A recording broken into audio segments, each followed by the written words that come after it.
So we decided to get away, and we're here in the Bahamas, and it's gorgeous here at the moment. We've travelled thousands of miles. Took us ages to get there. Took us ages to get here, and yeah, actually no, we're in the Isle of Wight, but you wouldn't have guessed it, would you?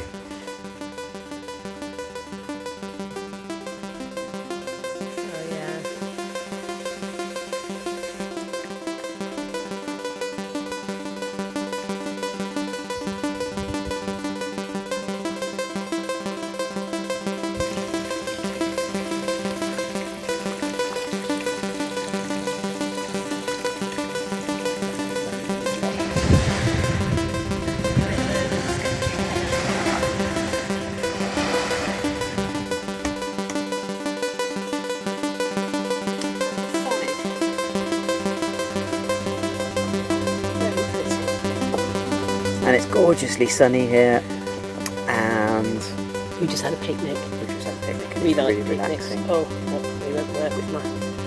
That's right. Right, I'm going to go for a walk now and look at some more of the exotic plants here at the Botanical Gardens in Ibiza. Vintner. Oh, I got that one wrong there, didn't I?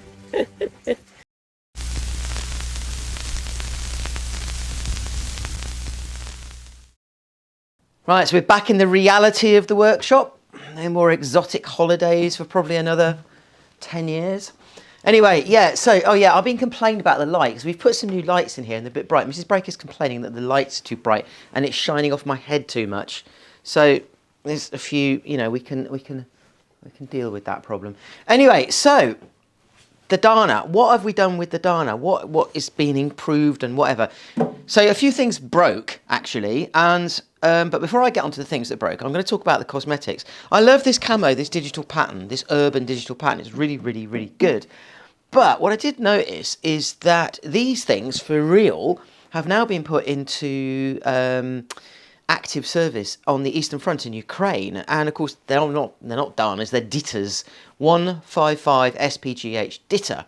And what I did notice, all of them are dressed with this kind of camo netting.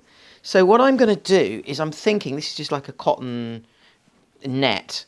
I'm going to dress this and I'm going to put some camo netting on it because I think it might look quite good when I get it all set up with, and it'll look more like the ones that are actually, out there in action doing their thing. Right, anyway, apart from the cosmetic look, I've done loads and loads, by the way, on cosmetics. I'm starting to paint it all up as well now, so yeah. Had a few problems, excuse me. The ground clearance was absolutely rubbish. When I went and tested it, I found that this bit here was bottoming out when it went over things. So I've cut this right back now. We've got much, much more ground clearance now. In fact, a lot more like the real thing. Front springs were too firm. So what I've done is I've changed out these. These were the springs that were in there. These are like die springs. I use these that sit underneath the leaf spring, but they were a bit too firm for the front. So I've changed them out and I've cut up and made another spring, which is much, much softer. You can see it's a totally different kind of design, but it's much softer at the front. On the rear, I've got two of these springs that sit on the rear of each axle, and they were rattling a bit. So I've basically made little rubber boots to go on the top so they don't rattle around when it goes over things now. So that's solved. I haven't programmed the GPS systems on it yet, which I've got to get around to. Anyway, they're just minor things. The major thing, of course, is this gun. And it's been a pain again. And it's being a pain because it doesn't fire properly. Now, I kind of avoided this on the tank. I avoided getting into this and solving this problem with the tank. But I've decided I'm going to solve the problem with here. So I've done loads and loads and loads of research on this. And it basically comes down to the fact that, well, let me put it in context. So what I use is I use these things. Let me just take this out. So this fits into the breech, the firing breech of the gun. And it is basically these very cheap Airsoft trip mines. And the idea is all these are is a aluminium housing, a spring inside. And basically that spring impacts on, if I can show you this one here. It's probably quite hard to see on the camera.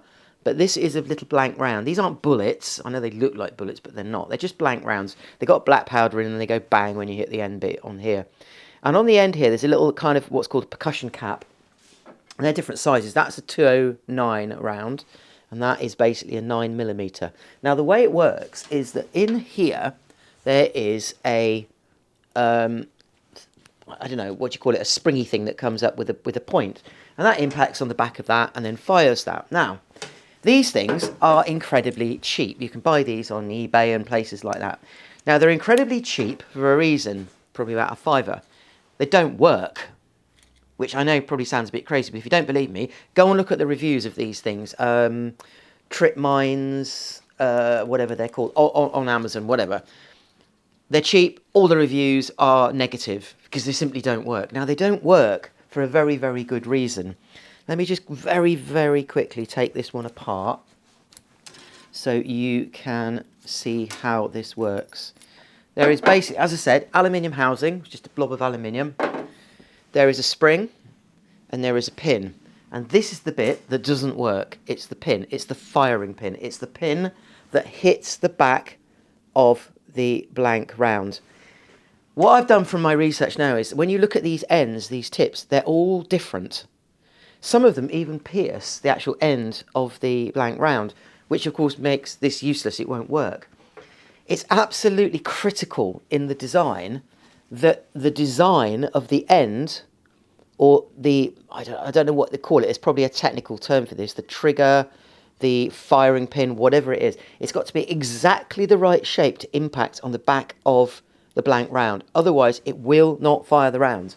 So what you end up doing is you end up putting these in one of these things, you put the round in, you fire it, nothing happens. You put another round in, doesn't fire. Put another round in, it fires.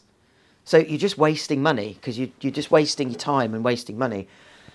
What I've done here is I've basically created, I'm not going to take it out of here, but I've created my own firing pin. And it's exactly matched to fit these rounds, which means now when I put this in, when I fire it, they go off each time. I've also got these, which are basically different units. So in here we can run different blanks. We can run a 209 blank, which fits into this adapter. As you can see, it's got a little small hole. We've got a 9mm adapter, which will fit into that hole. Or we've got the shotgun round, well, 12G round, whatever it's called, which will fit in, you know, like that. So now we can fire, or choose to fire, a variety of different rounds. To be perfectly honest, these two make the same bang. However, this one, these little Finucci blanks, they produce a lot of black soot and powder.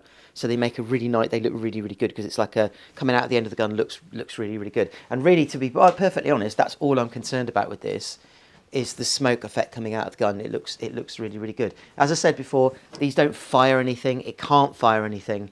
I've built in so many safeties on here with locking, the breech, the barrel. It simply can't fire. It just makes a bang.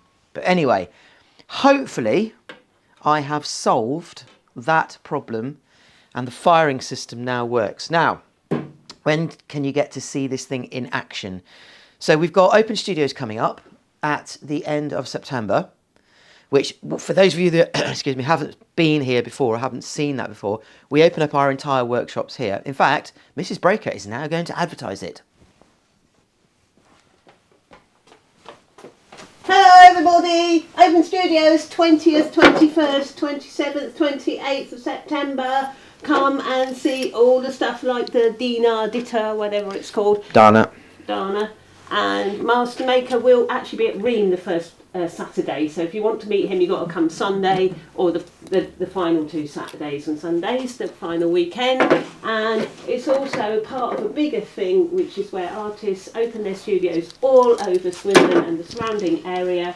Some of them are in pop-ups with like some more artist friends, and some of them are in their own studios. Please come to us and please come to all the other artists and support them, because it's a free day out.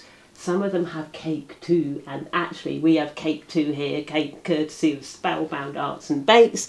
And we also will have Zozo Thomas showing her textiles and Jan and Jeff Art showing their sculpture. So you don't just get to meet one creative person, you get to meet a shed load, and actually you get to have a cup of tea in the Potting Shed Cafe.